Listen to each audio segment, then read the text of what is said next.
second session and the concluding session of the webinar.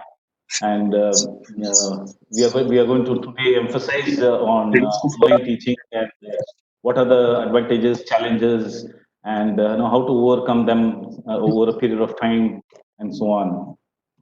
So starting off with my presentation, and I will disconnect my video now. So I hope you'll have a good learning experience today.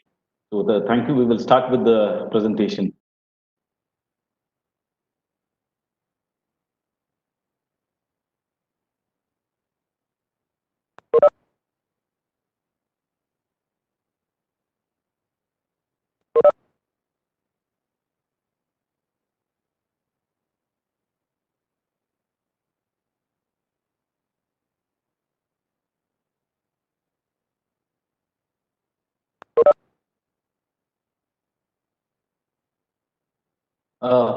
Okay, we'll be continuing with the same.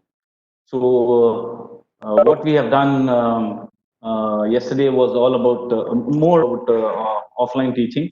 So today, as I said, what are the challenges on in online teaching, and is it possible over a period of time to convert these challenges into opportunities, and how to prepare in order to make online teaching successful? As I have been seeing and going through for the past 2 3 months, and some of you may already have listened to our honorable vice chancellor's interview that online teaching cannot completely replace offline teaching, but it can only augment and help making offline teaching.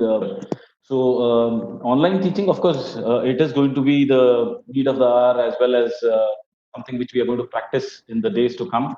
But offline teaching also is equally important. However, in order to make online teaching also successful and keep up our image as a teacher the same, what needs to be done is what we'll see. So yesterday, what we did was, we were talking about some important traits of an effective teacher. This is going to remain the same even for online teaching. A teacher has to be talented, energetic, ambitious, cheerful, humane, eloquent, and resourceful.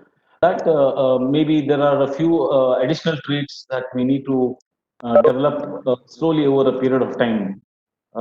As I said, there are some things which cannot happen immediately or overnight.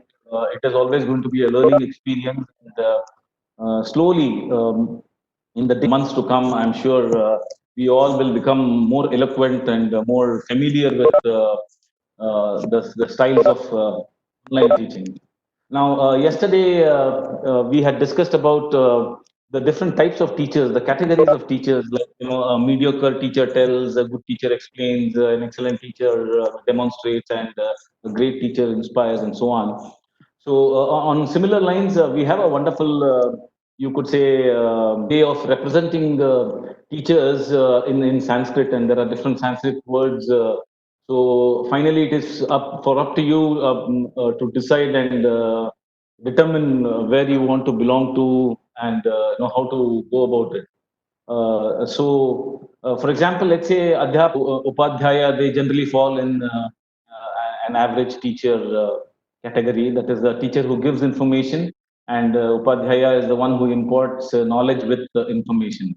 That is most of the time. This is something which we end up doing. Then Acharya is the one who skills. Then Pandit is the one who is able to give a deep insight into a subject. Then we have Drishta, the one who has a visionary view on subject and think on those lines.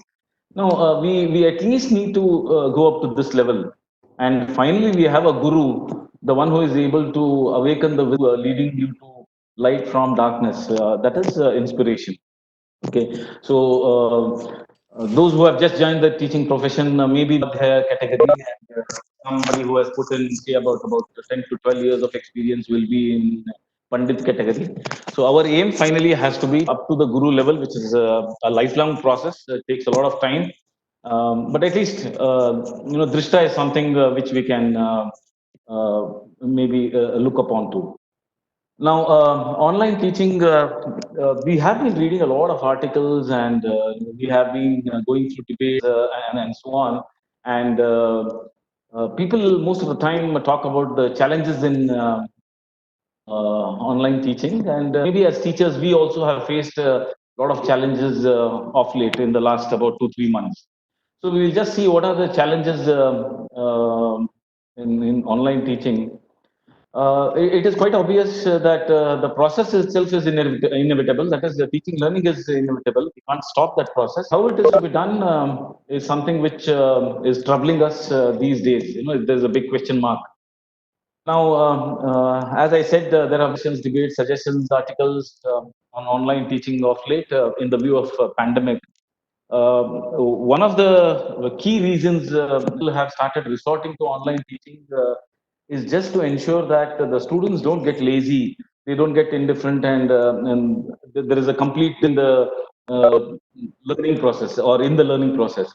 So to keep the students busy, to keep the students updated, and so we have been conducting online classes, or we have been recording videos and updating or uploading them and so on. So this is a big challenge. Then it is not just the students, but the parents are also subjected to anxiety, unpredictability, and so on. And this is actually one of the reasons why maybe an institute like Nimhans and been saying that you need to have counseling centers where children can be taken, and because since there is so much of uncertainty, uncertainty always leads to anxiety, and anxiety slowly builds up in the form of mood swings and depression. You are not allowed to go out; they are not allowed to meet their friends and so on. So this is also a big challenge. That is, what we call as the mental pressure. Now, psychologists have suggested that children need to have a certain maturity level in order to accept and imbibe online learning, uh, which is one of the reasons why online teaching learning process is not generally preferred, say up to about sixth or seventh standard. But fortunately, the students whom we teach, they are quite well versed with technology and they are quite mature. So maybe it is easier for them to adapt to this kind of online learning. Now, as teachers, this is insurmountable, something which cannot be expressed in words at all.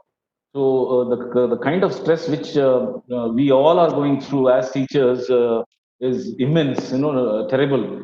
So we many a times end up saying that offline teaching was much better than offline teaching was much better than online teaching and so on. However, when the need arose, that is, when the need came, we all have stood up to it, and trying in our own simple ways to keep the teaching learning process going on. Everyone, right from people who are working in the software industry, any industry, there's so many categories of people whom we have talked to, I have talked to. Most of them say that we are actually fed up with from home concept, for the simple reason that human beings are social animals. In the sense, we like to talk to people, we like to mingle with them, we like to spend time, have tea, have informal discussions, and so on. So work from home, what it has resulted in is that we are unable to see anyone physically, face to face, and talk to them, and forget about shaking hands and giving a hug and so on. Social distancing is the new norm. So taxing for women teachers, because they need to play multiple roles simultaneously. Now the kids are at home, the spouse is at home, and they need to focus on cooking. They need to focus on so many other things. So along with that, they need to prepare for the classes also. So this is actually more taxing for women than men. However, do we have any options? The question which we need to ask. Okay, so because today it is COVID or coronavirus as we are calling it.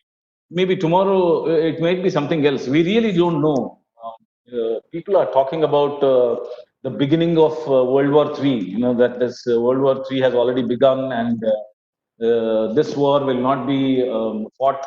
maybe in fields and all using arms and ammunition. It may be like biologists, that so many things we keep listening. So in that context, do you think online teaching is norm, or this is something which is going to continue? So if you think that there is any other option, then of course you can grab it.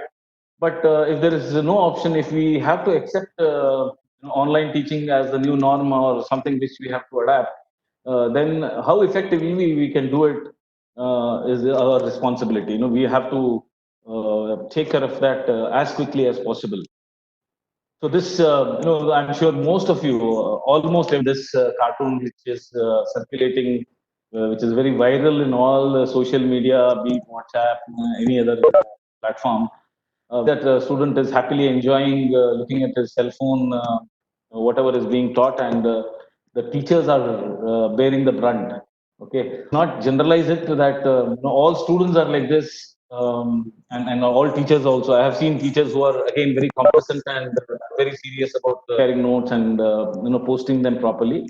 There is complacency, relaxation on the teacher side also, and also on the student side. But this is just to express how things are going to be in the days to come. So the important thing is, we need to understand the message what this cartoon is trying to convey, and without generalizing or being, we need to just enjoy the cartoon and see in the months to come.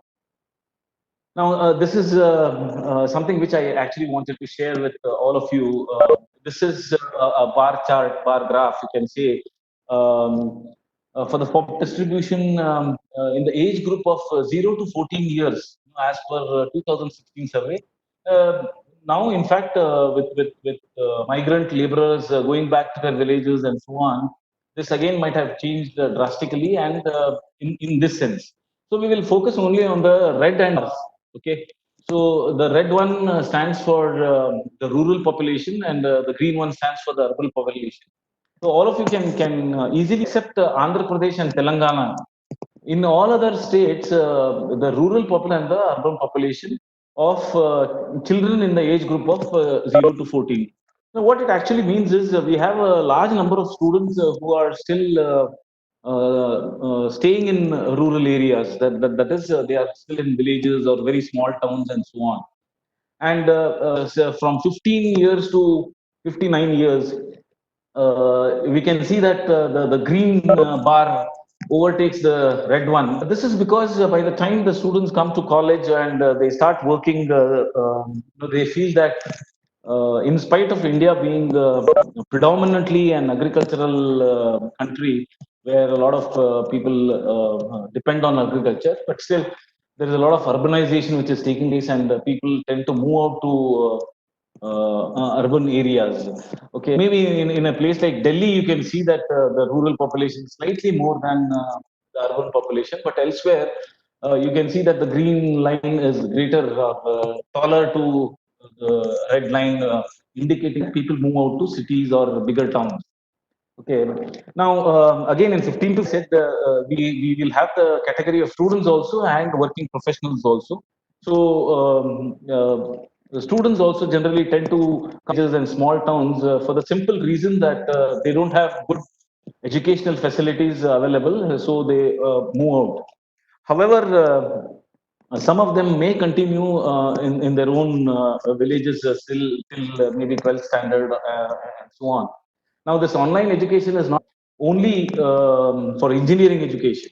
No, you look around, you will find that there is so much of hue and cry about online education, even for kindergarten students, which is surprising.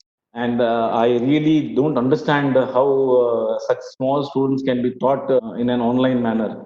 Anyway, what we can conclude is that a lot of students still have a rural background, and this is going to have an impact on our online teaching process. So I'm not going to profess, I'm not going to tell or conclude or be judgmental and say that online teaching is good, offline teaching is bad or better, whatever. That is something which is out of my purview. So what I do is I'll leave it to your own wisdom and judgment, and you can assess it over a period of time, and then decide for yourself which is good and which is bad. But I'll only try to discuss the advantages and disadvantages of same. Now, any new concept when it is introduced, obviously it is subjected to resistance. Okay, so initially when if you remember, automation was taking place. Earlier, everything was paper, on paper, and now we are moving on to a new era. Okay, so paperless generations or paperless offices and so on are slowly coming into vogue. So initially, there was a lot of resistance when desktops were being introduced in various government organizations and so on. So resistance will be there, but people generally tend to adapt slowly over a period of time. There is a lot of uncertainty ahead, uh, and it is impossible for any one of us to predict the future of education. That is both at the national as well as the international level. Uh, this is because we know that at international level, again, there also various countries have resorted to online teaching and so on. But here now, for example, our final year students, their exams had to be over, and most of them were preparing to go abroad for higher studies. Having cleared their GRE, TOEFL, IELTS, and so on. Now, what is their state? Whether they'll be able to go or not itself is a big. So everywhere, all around the world, it is this pandemic has not affected only India, but it has affected each and every country. So there's this confusion and uncertainty is going to exist for some more months, I'm sure. Then even the government authorities are equally confused currently thinking about the future, because I think most of you have seen discussions and debates every day on television channels or maybe in newspapers. You might have read that is one person says one thing, another person says another thing. What to do? Whether online education is good for the age group up to about eighth standard, or we have to conduct it only beyond that, and so on. So the confusion currently is existing, but in that it is going to be the trend in the years to come, and we need to accept it as quickly as possible. So, in case of engineering education, the possibilities are quite high that in the years to come, the essence of engineering education itself may change. Essence in the sense, the way in which things are going to be taught, it may be changed. It may change drastically, because we all that there is a lot of emphasis which is going on skill development. So skill development, the way it exists in other countries, I've seen is there are instances. I'm sure your own students may also have expressed it to in front of you that what they study in the duration of about 4 years. Sir, we hardly put about 20 to 30% of what we have studied in our jobs. So why should we learn all this and so on? This transformation, of course, will take some time, but it is important that we realize that there is going to be some change which is going to occur in the next few years to come, and that is mainly because of the emphasis on skill development. Then those who have, that is the teachers who have a very few months or years of service left, may somehow maneuver themselves and manage to escape. But others who have their entire career ahead in front of them, it is very important that we all need to gear up and adapt as quickly, keeping in mind the outcomes. In the sense, of course, if we come back to offline teaching, there's nothing like it.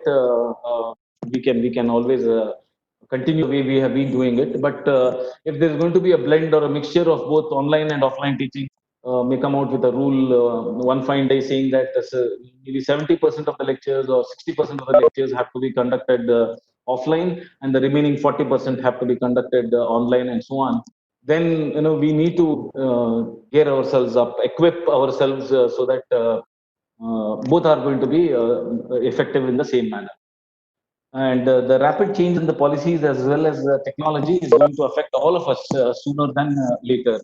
So the pace at which technology is changing is unbelievable. What we see yesterday is not existing today, and tomorrow we may see something new altogether.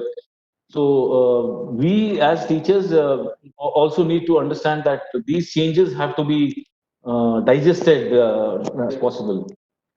Now, we will, as I said, we will just go through the advantages. Most of these things, I'm sure, you might have come across or there, but we are going to discuss them in a very systematic manner, and without concluding, we will only summarize it at the end. So, what are the advantages of online teaching? We have encountered and we have seen that there are some advantages also. The first and the foremost thing is no boundaries. So e-learning has made everyone realize that distance is no longer a barrier. I'm sure most of you have made fruitful use of your lockdown period, and you have attended and completed a lot of online courses also, your knowledge level, skill level, and so on. So these courses are not conducted here, just the next door. They are conducted somewhere. You attended these courses. You also gave maybe online quizzes, online tests, and so on, and successfully completed these courses. So distance is no longer a barrier. You can be in any remote part of the world, and you can learn anywhere else. So before I move on, kindly switch off your audio. Somebody had switched on the audio. Please switch off the audio. Please mute your mic. Otherwise, there'll be an echo. Then the second thing is online convenient in the sense it can be an advantage and a disadvantage both at the same time. But we can take it away and say that the biggest advantage of online teaching is that classroom teachers, theoretically at least, they are available for 24 hours a week. You can always be available to your students. Then online teaching offers flexibility. Teachers online classes as per their convenience. In the sense that there's no time restriction as such. Since it may be possible that we may conduct classes from our house itself, or we may record videos and upload them and so on. The timing will not as long as there is some format, or there is some kind of pathway and roadmap which is given to us, which will help us in ensuring that there is no overlap of content. In the sense, I am conducting a lecture and somebody else also wants to conduct a lecture at the same time and so on. Of course, in offline teaching, this doesn't happen because we follow pre-recorded and pre-decided timetable. But there is a lot of flexibility. You can't, if your class timing is from, let's say, 10 a.m. to 11 a.m., and if you have some urgent work, you can always put in this lecture will be conducted at this time and so on, because there is no physical movement needed as such. Then it brings the education right to the doorstep. Teachers can make the lectures more proactive and engage the students with greater efficacy. It's there, right in front of the students. Is there, but it also needs support from the family of the children. The family needs to be very supportive. Late be discussing that also. What is the role of the family? Then online teaching may offer more individual attention. This is because there can be between the teacher and the student, and this connect can be either via emails or WhatsApp groups and so on, where directly asked. This is a very common observation. I'm sure all of us have made that some students end up coming to our chambers and asking doubts or questions, and we end up saying that, why did you ask this question in the classroom itself? It would have helped others also. Others may also have had this doubt. So but the general feeling is right from school days. Asking of questions is not encouraged very much these days. Either snubbed, or, as I said yesterday, sometimes grudges are kept and so on. So the students want to be themselves. So for the fear of or laughed upon or some other reason, they do not ask questions in the live class, but they can get their doubts clarified through email and WhatsApp and any other platform which you are using. Then online teaching can be cost effective, especially for the learners. That is, as students, it can also save time, moving from their house, coming to the college, going back again, and so on. These days, we keep, I'm sure, we keep listening to such kind of classes which are conducted, especially at the 12th standard level, from 7 a.m. to 7 p.m. That is the norm. 7 a.m. to 7 p.m. With maybe about 1 or 2 hours break in between. So you can see, you can how grinding it can be, how tough it can be, because the students have no other activity which they can carry out. It's only the same grind which they have to go through. So all these advantages do exist. Similarly, teachers can address a larger group. For example, we use apps like, let's say, Zoom, Cisco, WebEx, what we are using now, or any such thing, Google Meet. The strength accommodate is about 100. Okay, so normally our class strength is about 60 or 70. So teachers can now address a larger group, and most importantly, newly appointed teachers can overcome stage fear very quickly. This is for the simple reason that the stage fear, as the name itself suggests, stand on a stage and students are in front of us. But in this case, uh, there's our laptop or a mobile, which is what we are holding in our hand, and we are facing it. So there is no question of stage fear as such. So newly appointed teachers or those who have lesser experience can overcome stage quite quickly. Also, during the online classes, if the teacher faces the camera, which we always tend to do, so if the teacher faces of the time, the students get a personal touch feeling. That is, they feel that the teacher is addressing exclusively him or her. So the teacher is multitasking or addressing a large number of students. Each student will feel that the teacher is teaching only him or her. Can also be an advantage. Then the teacher can rerun the lecture and make edits or amendments in case of recorded video. And this is because we may not be perfect, and we may not be correct the first time.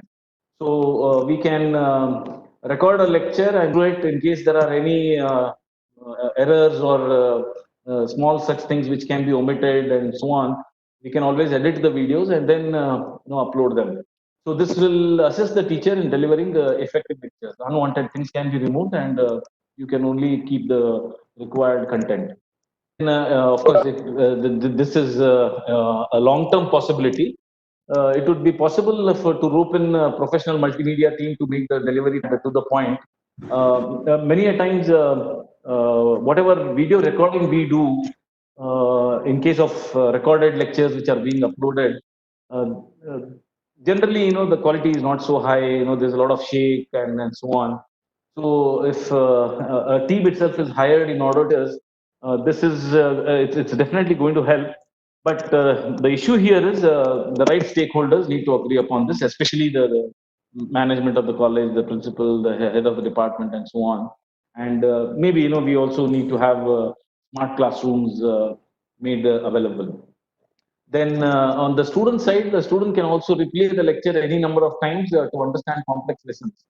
Uh, Sometimes it so happens that in offline teaching, when we teach a particular topic and go out of the class, that is the end of it. We generally don't touch upon the same thing anytime again. But because it is a recorded lecture, it is available on some platform, maybe YouTube or some such platform. The student can replay the lecture time, pause it whenever required, and so on, in order to understand complexity. Of course, it is going to be a big challenge for the teacher in order to deliver complex lessons. I have been talking, coming from a mechanical background. There are certain subjects like machine design, vibration, and finite element, and so on, where you have huge derivations to be done and application of equations and so on. So you can imagine how difficult it is to subjects online. Then, before we move on to the challenges, then let's take if there are any. If there are any questions, I'll open the chat box. Maybe one or two questions. We can take.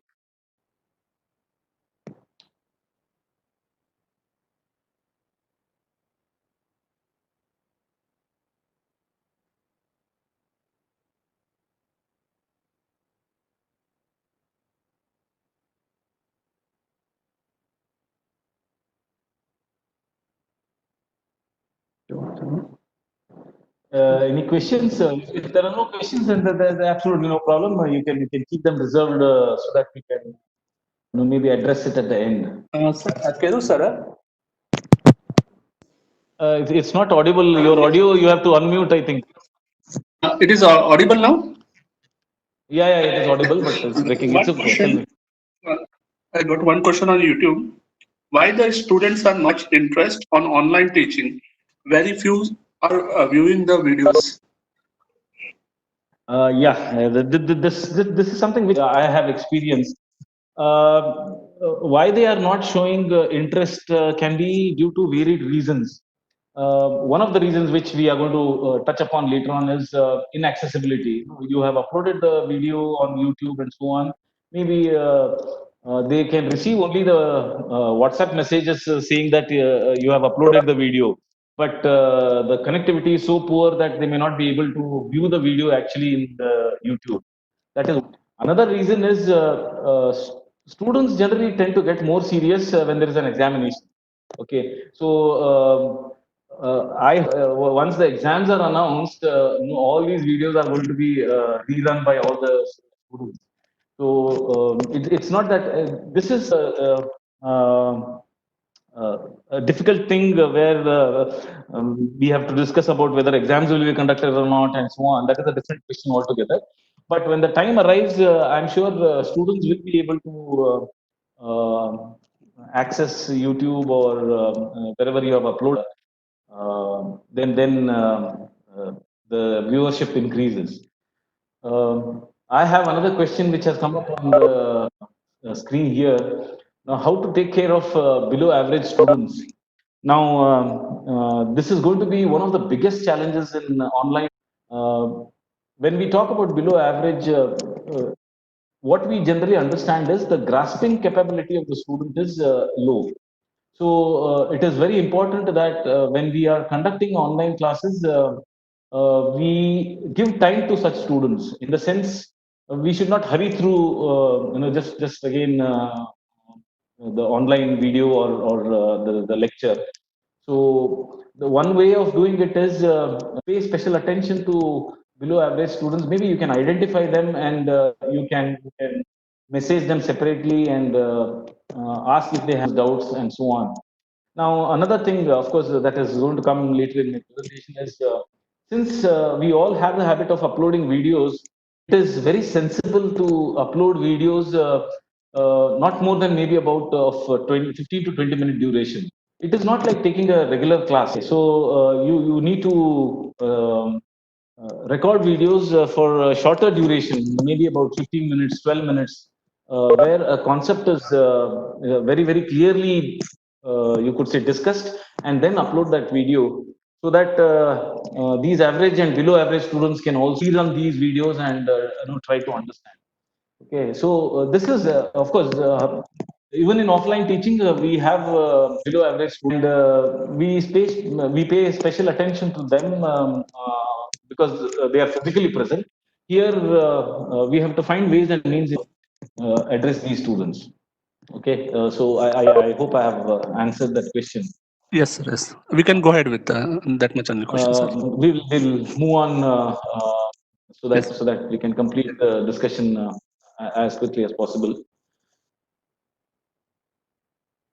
Okay, now we have talked about the advantages of online teaching. However, everything will have a flip. There will be some disadvantages also. So I have called them as challenges. So what are the challenges in online teaching? To begin with, there was a lot of confusion among the teachers. That is, even I was confused. So, what methodology to how do I finally deliver whatever I wanted to deliver? And generally, it so happens that we end up following the same or the procedure what we used to in offline teaching. So I told you that offline teaching, 1 hour taking a 1 hour lecture is no big deal at all. We can easily deliver the content and talk about various things in 1 hour. But when it comes to offline teaching, there are a couple of issues. One is, of course, the focus has to be retained. It is very difficult to retain the focus of the students. They may not be interested. After they see the first 5 or 10 minutes of the video, they may just switch it off. So how do we ensure that they remain focused?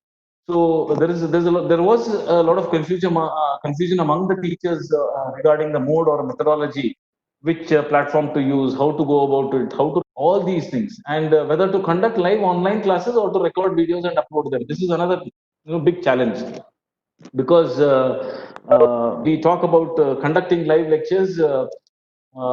We are worried about the bandwidth, we are worried about the internet connectivity, the speed, and so on. And if you have to record videos and upload them, I'm sure all of you have experienced this, that it needs a lot of space. Okay, so whether you store it in your laptop or maybe a flash drive or something like that. And of course, once you upload, you can always want to delete them, because that is a repository, which you have created. So there's a lot of space requirement also. So this is the first challenge. Then I have called it as burning of the midnight oil, because teachers have realized that it is a arduous task, a very, very difficult task. The kind of efforts which we need to put in has increased manifold, as compared to offline teaching. Offline teaching, we probably have notes, we have everything. We just go into the class and start teaching, and write on the board and so on. But now all to be converted into digital version. Okay, so if there are a lot of drawings, and if there are, as I said, if there are how to address them, this has become a big challenge. So the amount of effort which teachers need to put is extremely high in case of online teaching. Even for example, preparation of slides. Generally, for example, for a video, you need about 8 to 10 slides, and preparing those 10 slides, and then transferring those slides either mobile or on your computer only, if you have to use some kind of a screen recorder and so on. All this takes a lot of time. Okay, so we say that, offline teaching was much better. All these things were not existing at all. But as I said, efforts are being put by everyone, which is highly appreciative, and I'm sure over a period of time, it becomes a way of life. Then isolation. Isolation is also a challenging thing which we are encountering. That is, teachers will not have a sense of belongingness and intimacy. There's no one in front of you. Have no students in front of you. There is no sense of belongingness. It doesn't give a feeling that you are actually teaching at all. So this is a big challenge. When you have students in front of you, you have to face them and you have to teach them and so on. But here, since there are no students, there is no sense of belongingness, and there is closeness, because there are no students. And this I talked about it yesterday also. That is, facial gestures are an excellent non-verbal way to collect feedback, and it is impossible, next to impossible, in online teaching to get instant feedback, because the students may not react at all. They are just they have logged in. That's all, but they may not react. So in a classroom, generally what happens, by looking at the faces of the students, we'll understand whether they are following or not, or if somebody has a question and so on. So this is not happening or will not happen online teaching. Then we have interference from parents. Of course, this may not happen at engineering level, but in something which has been observed at school level. In many of the schools, when they started with online teaching, a lot of interference, because it's not only the child who is observing the video, but just beside the child, the parent is also sitting. So there were a lot of complaints about, you could say, pronunciation, grammatical mistakes, spelling mistakes, the intonation, and so on. But parents generally tend to look only at the flaws rather than the efforts put in by the teacher. Later on, I'm not sure whether all of you have seen, but there was a very nice video made by a doctor, and he said, "Give it some time. Don't be so judgmental quickly." So teachers make mistakes, but also look at the efforts which they are putting in. So interference from the parents is also a big challenge these days. and students also tend to get indifferent. Why do they get indifferent? Because there is no one monitoring. Maybe at undergraduate level, they just go rooms and lock themselves up, and they say that we are studying, or we are watching a video. Please don't disturb, and so on. But neither the parents nor the teachers can monitor them. Really, we don't know whether they are watching the video or not, or watching the live session or not, and so on. So students generally tend to take the lessons a bit lightly. Um, then there is no peer interaction. This is something which is of great importance. It is going to play a major role in case online teaching becomes a rule of the day. That is, one of the ways students learn is when they discuss among themselves. See, we go and teach in a class is story. The other part of the story is, or other part is, students also discuss among themselves. Uh, since this is not happening, there is no interaction between the students at a physical level. So there will be no brainstorming, and because there is no brainstorming, that subdues the creativity, and there is no interaction at all. So if there is no peer interaction, that is amongst themselves, if there is no interaction, then the whole process of comes down drastically. So this is another major challenge. Then there are chances of procrastination, that is postponement. Especially, it can happen, as I said. This is also another answer to the question which was asked, that why is it that students don't take videos seriously? Why don't they watch them, and so on? The general feeling is that it is available. I can access it anytime I want. So, in case it has to happen at that moment, then it calls for a lot of self-discipline, and this self, both from a teacher's perspective as well as from a student's perspective. A teacher also cannot say that, okay, today I had a class, it is okay, I'll upload. That cannot happen, because maybe there are some students who are waiting for your lecture, and since there is no monitoring, there are chances that teacher lectures on similar lines, the students may not watch the video at all. You have taken so much of effort. I know it is very heartbreaking, even for me, that you record a lecture and you put in so much of effort, you upload it and you share the link and so on. But even after 2 3 days, you find the number of views are hardly about 10, 12, 15, 18, and so on, when the class strength is almost about 60 students. So 60 students, we generally expect at least about 50 students or 45 students who watch the video, but that is not happening. Then students need to be responsible and active learners. How do we make it? Saying this is very very easy. Making the students, making them active learners, and so on. So inculcating this habit is a big challenge. So they will have to be motivated on a regular basis to attend, to focus on the lectures and make notes. Now this is something for live online sessions, very important. Maybe here also, yesterday, my colleague Anil announced that please make sure that you have a diary with you, a pen with you, and so on. That is because we cannot completely rely on our memory. Okay? So memory is very good, no doubt, but there may be some important, you could say, features, anecdotes, something very important at that moment when we feel. If we make a note of it, then it is going to remain with us. Otherwise, it is going to be a big loss in that sense. And they will also be required to view the uploaded videos in the complete sense. What I mean in the complete sense is, if it is a 20-minute video, they have to watch the entire video. But I have come across cases where maybe about 5 minutes, then they just switch off the video, because they have it at the back that this video is anyway going to be there on YouTube. I can watch it anytime I want. Okay, so how do I make them responsible and ensure that they don't postpone it? Then good time management skills. Both teachers and students need to plan and manage their time effectively.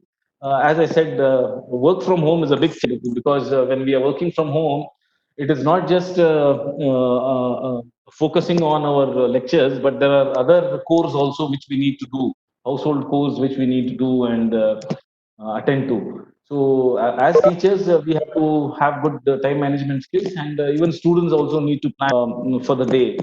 Most of the time, they are free. So when do I watch a video? When do I understand? When do I make notes and so on? So these kind of things have to fall in place. And adaptation to technology. This is something which again is very imperative and the need of the hour. That is, I have talked about change is subjected to resistance, but change is inevitable because I keep saying that nothing is permanent except change. So change is going to happen every now and then. So teachers need to find new ways and means to make their online teaching more interesting, meaningful, and effective by adapting to this new technology. Then we have a lack of infrastructure. Many, I'm sure, during the lockdown period, a lot of teachers have faced this problem, as well as students. Of course, I don't deny that part also. There is lack of infrastructure. What does it mean? Colleges may lack the necessary infrastructure in the form of smart classrooms. In case it so happens that in the days to come, are required to come to the college while students are allowed to remain at home. But we need to conduct either live lectures or record them and upload them.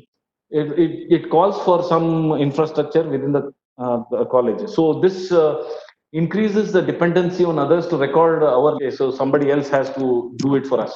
And recording from home is very difficult as well as taxing for the simple reason that we are not alone at home. Okay, so everyone is at home and everyone is doing their own work. So there can be a lot of disturbance and interference and so on. Then this is one of the most important, you could say, challenge for online teaching. That is the lack of connection. This, in fact, this is the reason why I showed the earlier bar chart, where most of the students of, let's say about 0 to 20, if they stay in villages or small towns. Now, in order to conduct online classes or upload videos, both teachers, of course, they need good high-speed internet connection and bandwidth and so on. But students will also be needed to have their own smartphones or laptops and all these things. Now, probably it is easier to have a laptop, phone, but not everyone can afford a laptop. So many students in rural areas have no access to internet. Even if they have access to internet, the connectivity may be very, very poor and depending too much on the cell phones. In fact, yesterday I came across an incident where from a nearby village, a parent came and when we asked for his number, he said there was no power for 2 days, and because of that, there is no charge, and the cell phone has gone dead. So these possibilities are there. So internet connection is one part. Then electricity is the other part. All these have to be in place. They have to go hand in hand and complement each other. Only then online teaching will be successful. Then we do have health related issues, something which is extremely important, which maybe I don't say it has been ignored, but which probably is not thought of that seriously. Because these health related issues will not crop up immediately. Okay, so over a period of time, we come across these health related issues. The first one is, of course, teachers as well as students need to stare at screens. I'm looking at a laptop screen now. You may be watching it either on a laptop or on your mobile and so on. So we get exposed to blue light, which is very dangerous. As I said, it does, the effect is not seen immediately or in a short span.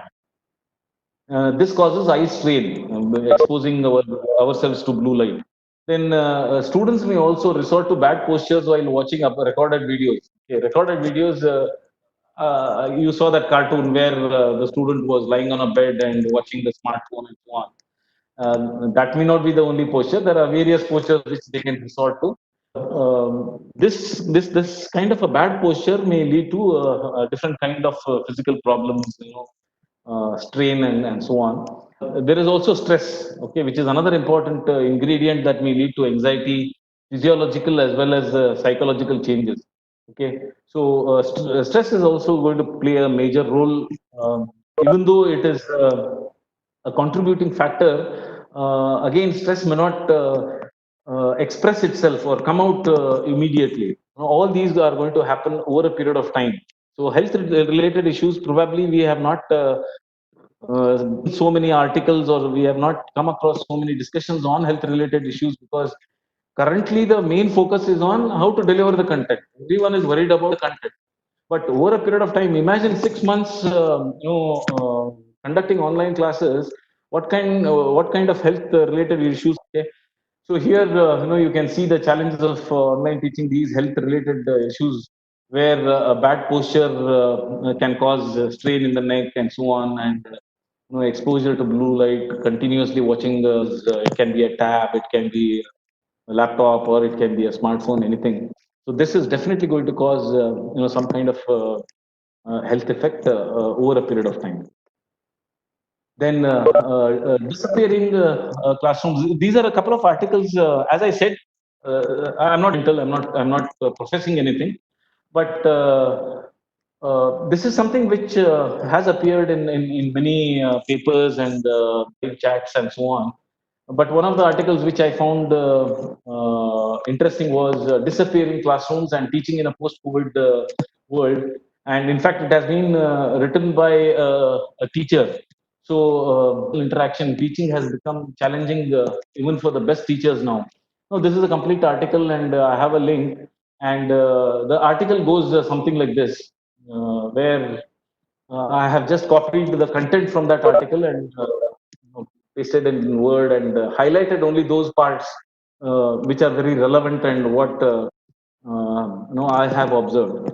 Obviously, a couple of months back, we as parents, whenever we used to see our children on either laptop or smartphone and so on, we used to scold them.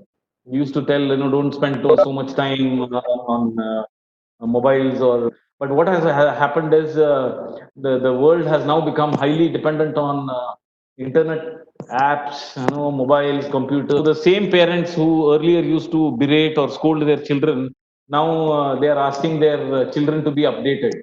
So instead of asking children to stay away from the mobile, we are suggesting them to check their devices at regular intervals and stay in loop of things, and go through it. So this has been a drastic change in the mentality of the parents. Then there has been some health crisis also. You can see where, because of physical distancing, hand washing, and so on, it has led to a critical situation. Then, uh, huh? ಏನಂತೆ? One minute, I just understood that it's not visible.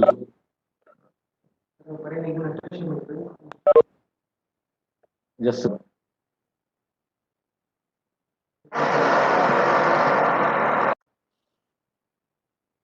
okay. I think it will be visible now. Whatever I have talked was audible, but this article was not visible. I have shared the article now. I'm sure it is visible. This is what I was mentioning, where as parents, we used to snatch cell phones, or ask them not to be on the laptop for a long time. Now the world has become highly dependent on internet apps, mobiles, computers, and so now we are asking our children to use and to use the laptops as much as possible.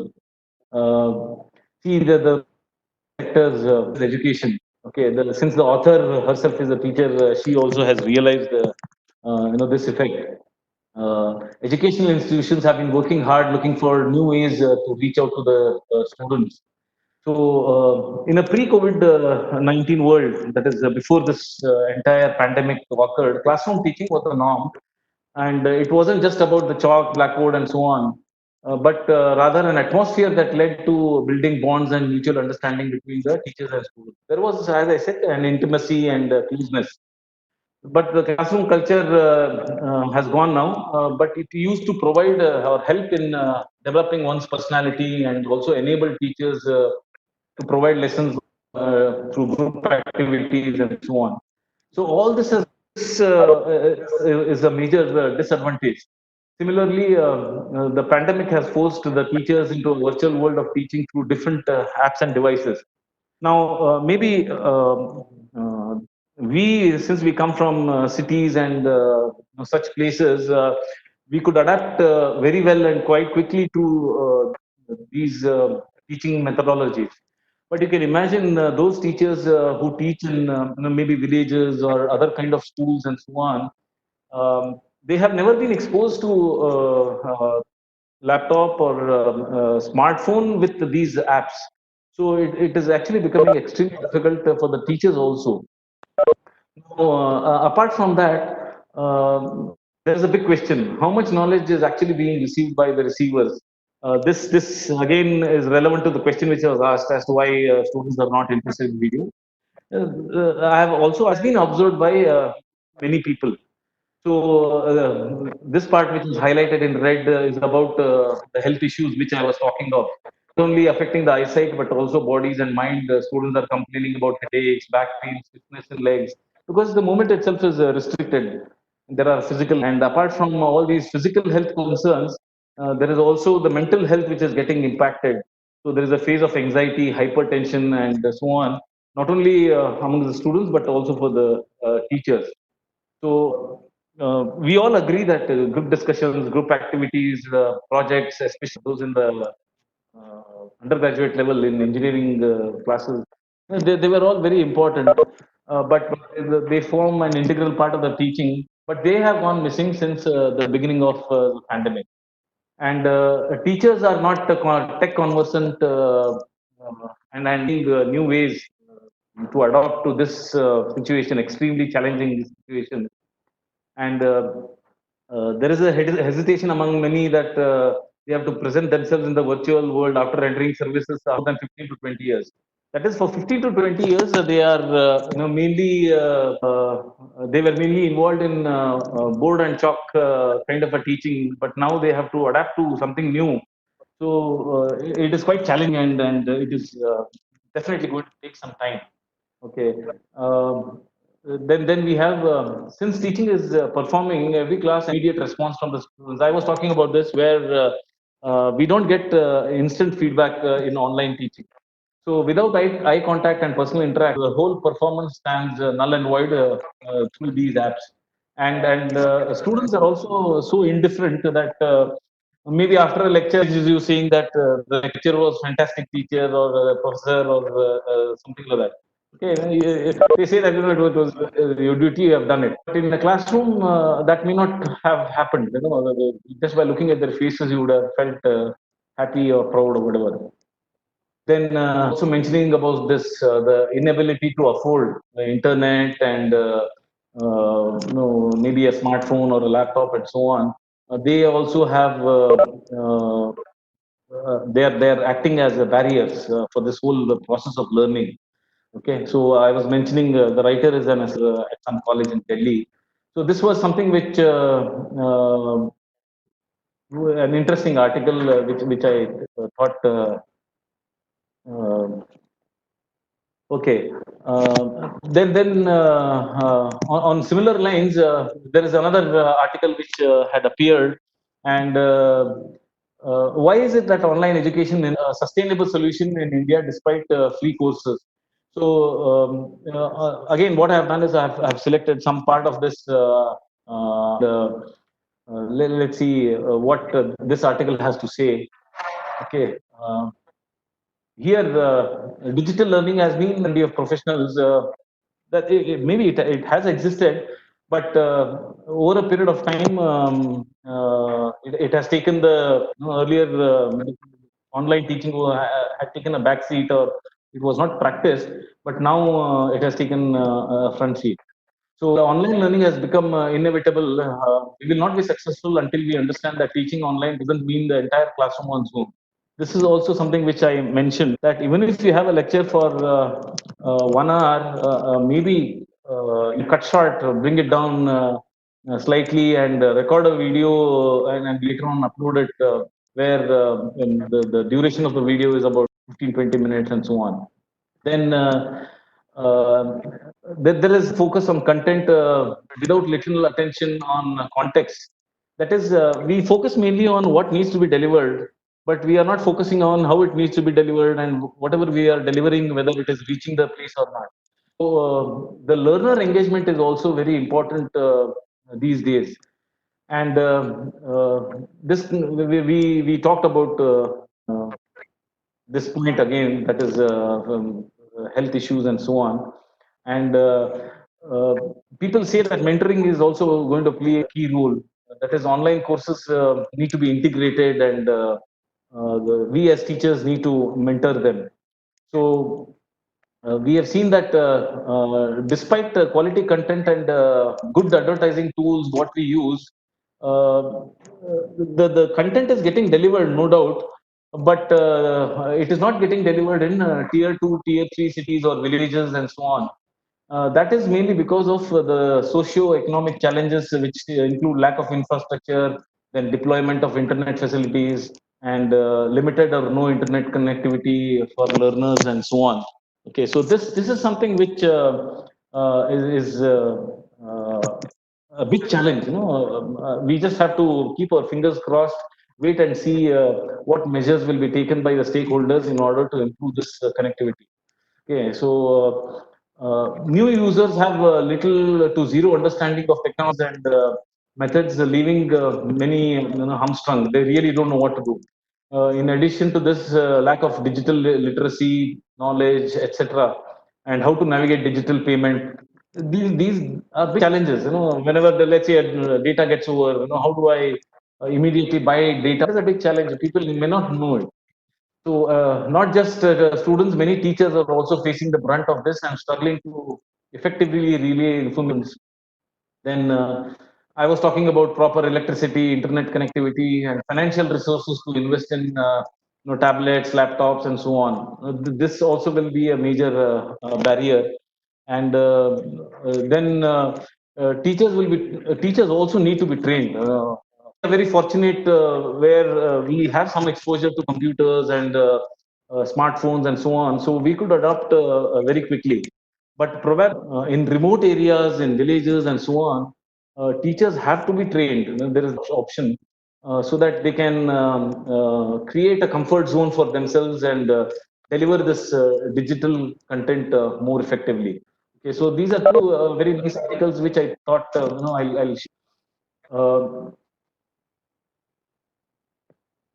Then, no, just to break the ice, I've included two cartoons. You can just see the cartoons. Teaching online, how challenging it is from a teacher's perspective. If you give your maybe mail ID or your WhatsApp number or something like that, so you have 736 new messages. It's just a number, but messages will come in volumes and volumes, which you need to address them. You need to reply to them. So that is a big challenge. So from a teacher's perspective, of course, there is a humorous student's perspective also, where a student says, "I hacked into the school computer and changed all my grades." Then the school computer and deleted all my grades. Okay, so yeah, just to show you how online teaching is impacting our lives. Now, how to convert these challenges into opportunities? We will talk about it, but before that, in case there are, maybe very quickly, I can take one or two questions. In case you have questions, you can just uh, uh, put them in the chat box or something like that.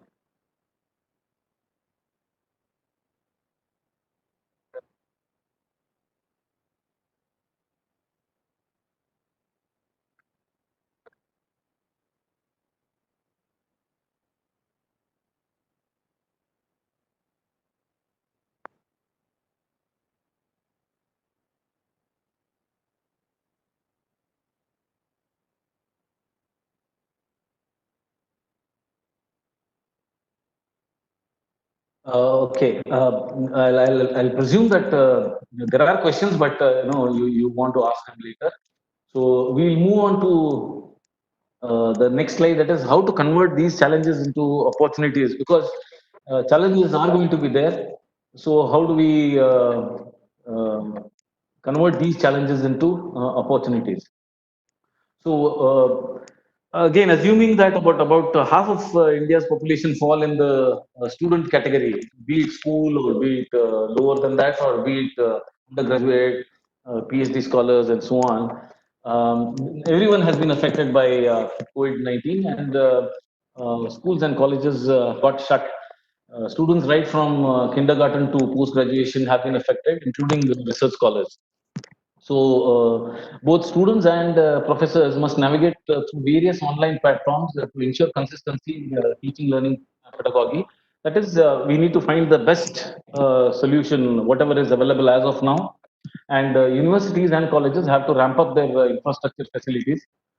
That is the major responsibility. We need to impress upon the stakeholders around us to improve the facilities.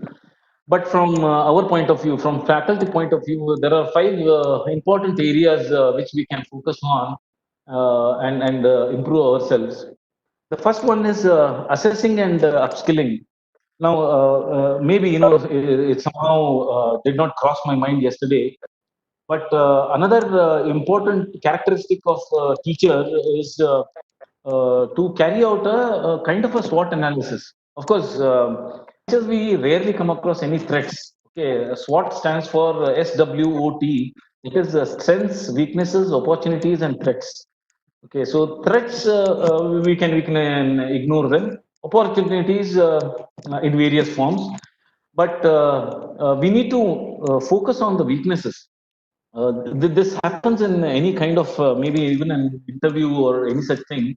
When somebody asks us about our strengths, we will start listing out all our strengths. I am disciplined, I am this, I am that, I have good communication skills, and so on. But the moment somebody asks us, what are your weaknesses? We suddenly go silent.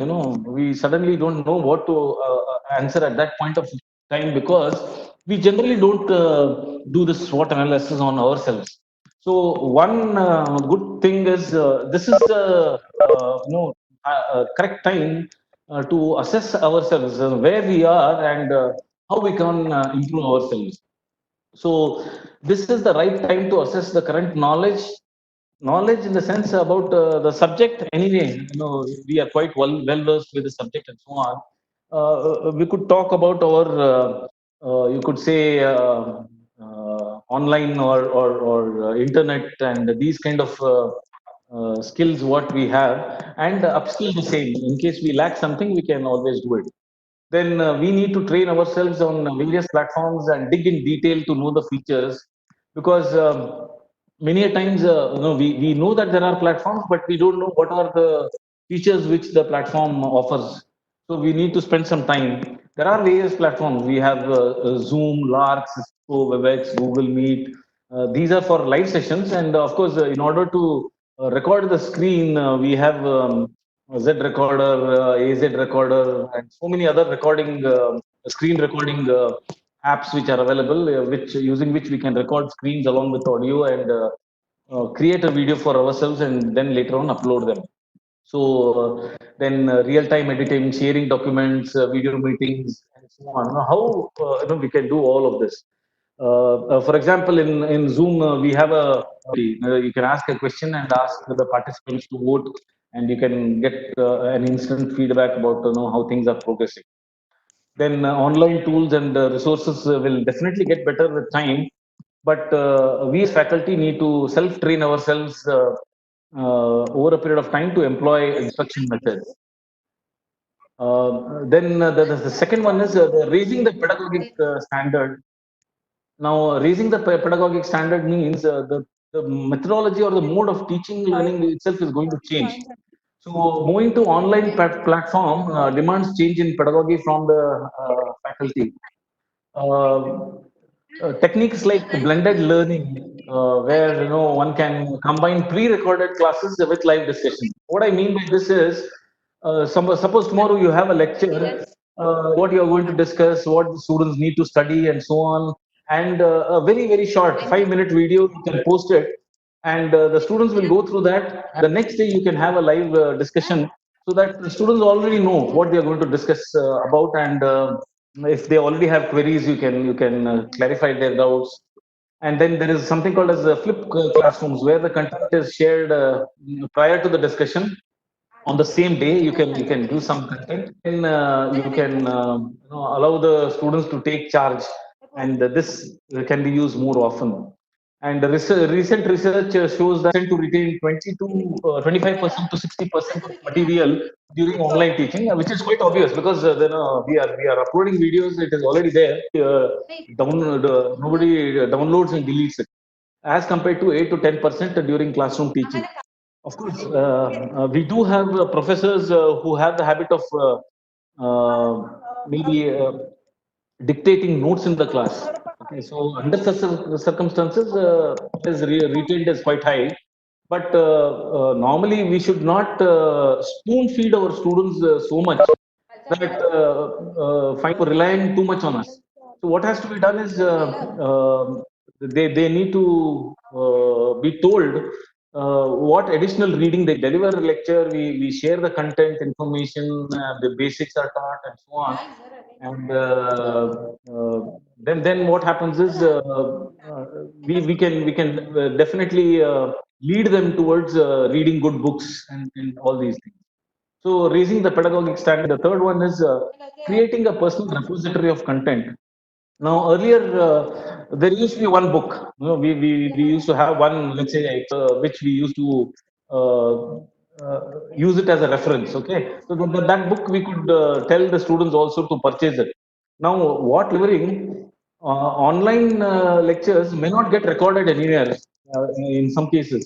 So once it is lost forever. So what you need to do is you need to create some such repository where these lectures are going to be stored. There are some methodologies which allow you to store them. Of course, if you upload them in YouTube, it is there. But what videos you have recorded, make sure that you repository of self-curated academic. Self-curated means all the editing is done, everything is done, and you create a self curated repository. Then this you can create your library and make it accessible to students for proper completion and subject matter. Now, when I say accessible is where they can only access it. They cannot alter it or change it or do any middle with it. So this can be done. Then you can also follow suitable online platforms. You can use suitable online platforms where there can be quizzes that can be conducted, assessment formats, and so on. Obviously, we have Google Forms these days. And then we also have another platform like Kahoot and so on, which can help you in a great manner to improve your online teaching. Then we have ensuring student engagement. This is something everyone is worried about. Okay, off late, for online classes, how do I ensure that student gets engaged? So it is a well-known fact that span of attention of humans is approximately about 20 minutes. So whenever you are delivering a lecture online, then you can deliver it for 20 minutes, and after 20 minutes you can break the ice. Okay, so only then you will be able to grasp the attention of the students. So during the online sessions, you can conduct ice-breaking sessions, allowing the students to interact openly, but by moderating, of course. They cannot talk about any matters there. About the subject itself, they can discuss either with you or themselves and so on. Then students can also be given challenging tasks during online sessions, and should also be provided with breakout rooms permitting student interactions and discussion. So we have to, as I said, we are all very creative and innovative. It is our responsibility to ensure student engagement. Then, in case of recorded videos, I have been repeating quite a few times. It is preferable not to record videos for more than 15 to 20 minutes. And discussions can also be graded. In the earlier points, I said that discussions can be done. So discussions can also be graded to make the assessment more crisp and clear. However, it has its own. As I said, Zoom can accommodate 100 people. WebEx can accommodate 100 people. So it is next to impossible to assess all the 100 if discussions go on. So it becomes more like a marketplace rather than a classroom. So for large sized classes, it may not be suitable. Maybe for PG level and smaller classrooms where the strength is less, you can always use this. And it is also important to understand the mindset of the students and engage in informal discussions. That is, some students have this habit of daydreaming, and they just are physically present and then mentally absent. So you can try to understand the mindset and engage in informal discussion. Informal in the sense, slightly deviate from the subject matter and garner their attention and make them. Then communication with the students is extremely important. I said communication. We cannot live in this world without communication, and more so in online teaching. Communicating with the students is and demanding these days. So we must understand the student expectation and also set our own expectations. Okay, so we cannot just expect the students to do something. Also, at the same time, we should be aware of what we need to do, our expectations. Then norms have to be established during online and ensure that all students follow correct etiquettes. See, this is a new world. Earlier, we used to talk about etiquette. In offline classes, how the students have to sit in a class, what should be their mannerism, how all these were called as etiquettes. Now we have come across a word called as netiquette. That is, since we are going to conduct everything on the net, then how? So features like raise your hand and the use of chat box, etc., they need to be encouraged to ensure that the class does not get disturbed unnecessarily. Here also we have been requesting everyone to switch off or mute your mics and mute your this thing. So on similar lines, we can tell the students, and I'm sure over a period of time, it becomes a habit. Okay. Then teachers should brand their lectures. That is, you can, each lecture, you can have your own photograph, name of the college logo, and so on. And you can share a detailed timetable, including the topics for discussion, content, quizzes, and so on. And keep sharing this quite often. Prepare a weekly timetable or a fortnightly timetable, whatever is convenient to you, but keep sharing it so that the students will know what will happen on a particular day. Then, when recorded videos are uploaded, the teachers I have mentioned it as should share their mail ID, can share their mail ID, and if necessary, their mobile numbers also, so that students can contact their verifications. It can online teaching can never be one-sided, or one way, that you deliver a lecture, you upload a video, and that's it. The way students have doubts in offline teaching. So here also we need to provide a platform where they can get their doubts clarified. If we expect students to embrace this new methodology of learning, then we also as teachers should accept this new technology of teaching. Yes, we may find it difficult, we may find it irritable at some time, and so on. But when it becomes a norm, when it becomes a rule of the day, then there's no other option but to accept it and adapt as quickly as possible. But if we don't do so, then there will be no conviction. Okay, so we'll be just doing it. We are going to scribble some notes, then maybe using a cam scanner or some kind of camera graphs, and then post it, and so on. This is going to send a very very wrong signal as well as a bad signal. So whatever professionalism we had in offline teaching, the same professionalism we continued in online teaching also. So, in summary, what we can finally say is teaching will always remain noble profession. This summary, of course, what I have done is based on yesterday's discussion and today's discussion. I have just created a summary. So, whether you teach offline or online, teaching will always remain as a noble profession. Then both the versions, whether it is offline or online, will need certain traits, certain characteristics, and most important ones are communication. I keep hitting the hammer on this part, that is communication. So communication skills, empathy, compassion, concern, and motivate and nurture the students. So this has to be done whether you are doing it online or offline.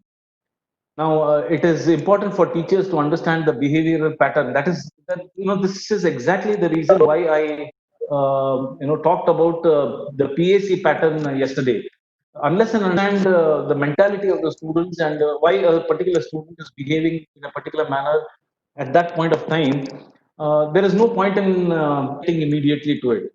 So we need to understand the behavioral pattern of the students, and there needs to be a blend of both psychology as well as sociology, teaching, learning, pedagogy. Then both offline and online teaching have their own advantages and challenges. It's not that offline teaching is a cakewalk. You can easily go through it. Even offline teaching has its own challenges as well as online teaching. So we as teachers need to keep looking out for optimal solutions. That is what is best suited not only for us but for the students as well. Then everybody in general, but teachers in particular, need to be lifelong learners, which I mentioned yesterday. There can be no teaching that can happen without learning. So, what I mean by lifelong learners is we don't have to sit with a textbook every day. Okay, the textbook content is fine. Over a period of time, you will gain mastery over it. But my suggestion is try in a lot of general reading also, so that when you are discussing a particular topic in your class, whether it is offline or online, you can immediately what you have read and uh, maybe help the students grasp in a better way. So there is no other option but to keep reading and reading one's skills. And as I said, when I talk about reading, which becomes an important part of communication, read whatever interests you. No, I again don't want to tell you that you have to read this only, that only, and so on. But the best thing is at least try to read a newspaper in the morning, which will have two effects, which I mentioned yesterday. One was it will improve your communication skills, and the second one is you are abreast. You are updated about the happenings all around the world. About science and technology, about sports, about this, so many things. That means presentable as a teacher. So please don't shy away from this reading habit. Please make reading your DNA. You put it in your blood and make sure that you read every day. Yes, it should come when you don't want to have a cup of tea without a newspaper in your hand. No, I want such a thing to happen. We'll have our time limits, our limitations, and so on. But as far as possible, you can plan so in such a way that maybe even tea along with that. I'm going to read the newspaper. After that, you can slowly move on to. There are wonderful novelists, full articles, and so on. So you can read whatever is of your interest. Then technical knowledge is. Yesterday I answered to one of the questions. The content what we are delivering has to be correct. There is no option. You can't run away from that. But imparting soft skills and life skills will enhance the image of a teacher. We need to keep telling what other skills the students, so that finally they become successful and they are going to become good citizens also. That was our main motto yesterday. That we need to students who are going to be the leaders of the nation and who will a nation building is what we then change the lives of a few students. See, it is impossible to have that kind of impact on all the students, but over a period of time, if you can change the life of a few students for the better, that will be the best reward. We will always have complaints about so many other things, but one thing is for sure that whenever a student, maybe 6 years, 8 years, 10 years, and so on, when they come back and tell you that today what I am is because of you, that is going to be the best reward. That is going to compliment which you will ever receive, and uh, no other profession in this world will get this kind of a feedback other than teaching. You pick any profession, nobody will go back and tell that this has happened because of you. It is only for who are blessed, that if you finally end up as a very good teacher, then the best reward will be the appreciation what you get, the gratitude from your students. Okay, so this is everything in summary. So I hope that everyone will keep learning. Wishing everyone all the best and happy teaching. Hopefully, in the days to come, we can have a perfect blend of online and offline teaching, and adapt ourselves. So a teacher affects eternity. He can never tell where his stops. That is, we never know whom we are influencing. As I said, when students are role models, wouldn't it be wonderful if they pick you as their role model? I'm sure. Again, there can be nothing better than this. So it affects eternity, and we really don't know where the influence stops. Okay, so that is all about online teaching, advantages, challenges, how to improve, and what can be done. And then we summarized what we had discussed yesterday and today. So, hope was a wonderful experience to all of you. In my initial, I have shared my cell number as well as my email ID. You can always personally contact me and have a further discussion.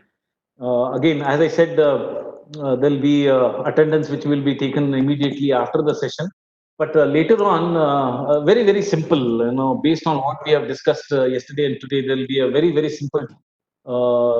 You can say a test or kind of this thing, and then you can give your feedback, and later on, maybe in a day or two, you'll be able to get your certificates. Okay, so thank each one of you for having participated and actively taken part in this session. That's what. Let's see if there are any questions, and if there are any questions, we will quickly take those questions and complete. Thank you, Kerur sir. Can you hear me, sir? Yeah, I can hear you. I got one question. Uh, for online mode of teaching, it is very how we can control or the students from discipline point of view. Yeah, see, it is as I just mentioned. Since there is no moderation being done, one thing is it is possible to control the students as such. What I didn't understand in the question is controlling what? Is the student disturbing your live class, or is the student, not attentive while listening to your online lecture and so on?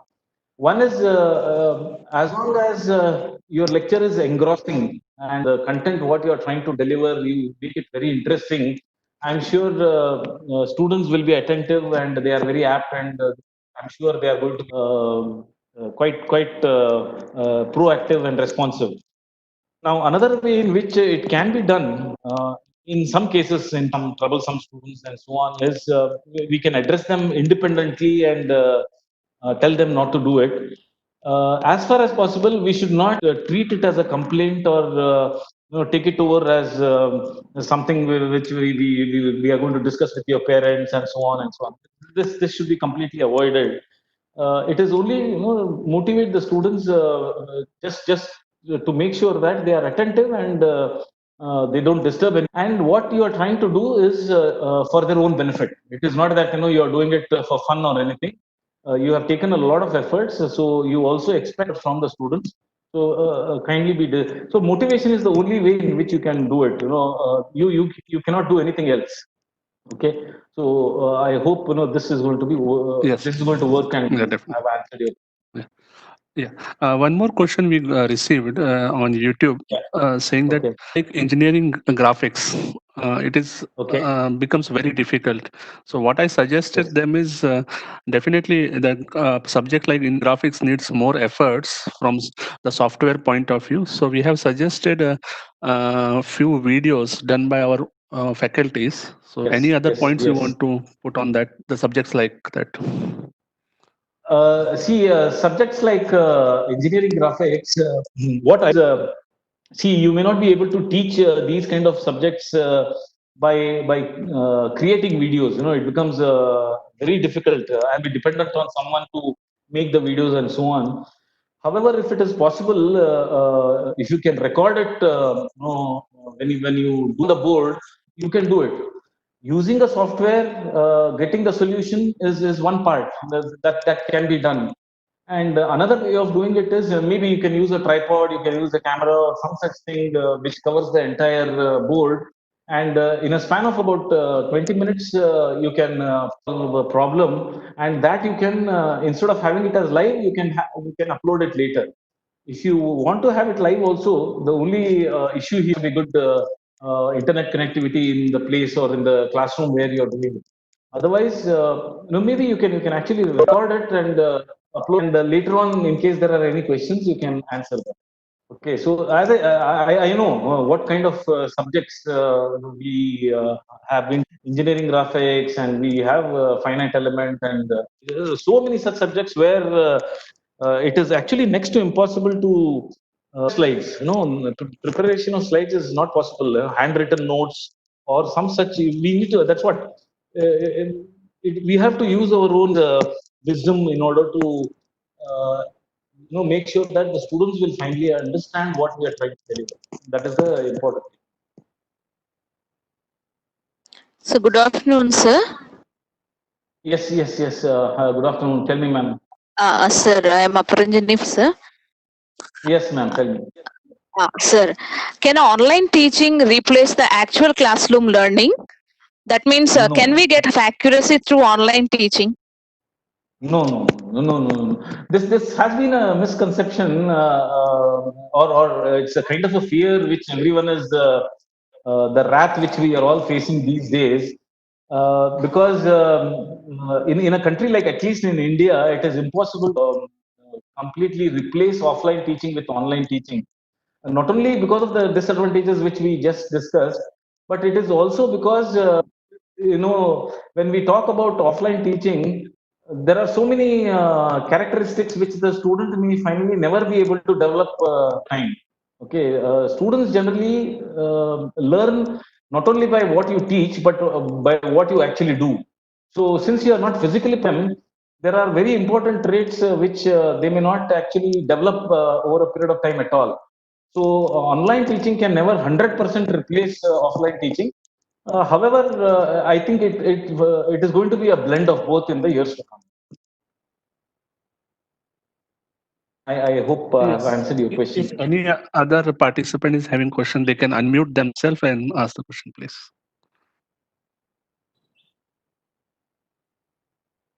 One more question I got, sir. Yeah. About gesture and posture, whether it is very important in teaching field. It is absolutely important. I know. I just saw that question now. Uh, Gesture and posture is very important because, as I said, any given point of time, especially in offline teaching, when we go and stand at the podium or stand on the stage, we are looking at any two eyes at any given point of time. But there will be about 120, 130 eyes which are looking at us. Okay, so posture is very important because you cannot lean onto a wall, or you cannot stand in such a way that it appears very funny. In sample, there may be some colleges where, let's say, tie is compulsory. Okay, I have come across situations where when a professor or a faculty is delivering a lecture, the person is playing with his tie. Okay, so this is actually distracting, a kind of a distraction. So on similar lines, in some cases, women may have the habit of playing around with the dupatta or the pallu or something like that, and then every now and then moving their hands in their hair and so on. Okay, so all these are gestures which distract the students. Not only distract the students. The students will tend to make funny comments about these things later on. There's another question: how to create interest or attract the students for online teaching. Now, one is, if you want to really create interest, or you want to attract the students for online teaching, the first thing you need to them is learning is very important. Okay, so I have this habit of asking in a class that how many of you aspire to work? How many of you have joined this course because you want a job? And I get an answer of about 90%. 90% of the students say that we want to get a job, and the remaining say about 5 to 6% say that we want to become entrepreneurs, and the remaining 3-4% they say we want to go for higher studies and so on. These kind of responses I do keep collecting. And one suggestion I make for entrepreneurs is, you do, unless and until you have a family business, don't entrepreneurship. You work for some years and then become an entrepreneur. Now the issue here is unless and until when says that studies are very important, the basics are very important, and so on, they will never get attracted. That is. Second thing is, you can make your videos or online lectures very interesting by quoting anecdotes, by taking examples, and so on. Please make sure that you are never monotonous. No, monotony is also something which is a major drawback. Okay, so you can't. There has to be voice modulation. Ups and downs in the voice. You need to make, in case of online this thing, you need to make proper gestures, as I said, and so on. So all these things have to be considered. As I said, there is no one you could say magic wand. If I use that magic wand, my lecture will be interesting. We also as teachers need to understand from a perspective, what kind of or how we can conduct a lecture so that it will be interesting. Then there's another shortcut to become a great teacher. I have been telling about it since yesterday, that there's no shortcut. There's no shortcut as such. You have to take the stairs. There is no elevator, and over a period of time, I'm sure. Of course, what I assure you is, whatever we have discussed, in case you can incorporate them in a short time, then soon you will become a teacher. It's not that in a span of about one semester you'll become a great teacher. Maybe it will take about 3-4 years for you to become a great teacher. These you could say attributes what I mentioned, slowly over a period of time, consciously you put an effort, and I'm sure you can become a great teacher. Then there's another question again. There are students who are poor at English. So how do we deal with them? Uh, this is something which I also discuss with my own students, colleagues, everyone. Now, fortunately or unfortunately, students go out of the portals of the college when they are required to give an interview or when they are required to make a presentation.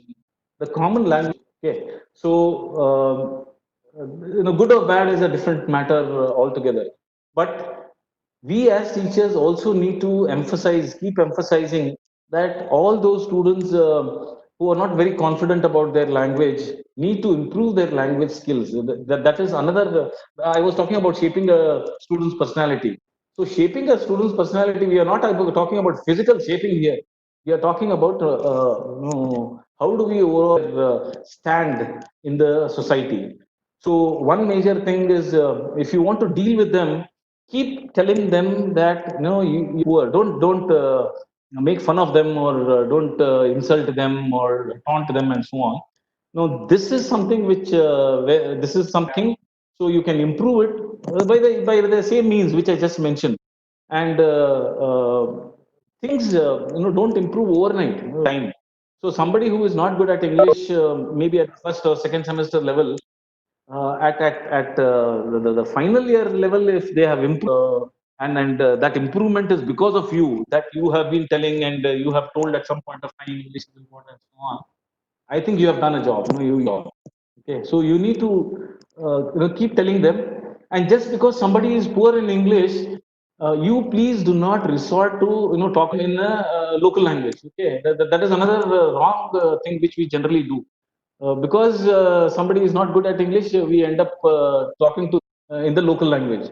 Please don't do it. You continue talking in English only, and you encourage them to talk in English. And even if they go wrong, it is okay. It doesn't matter. By a period of time, they can, I'm sure, improve their language skills also. Okay. I think. Okay, this also again the same thing.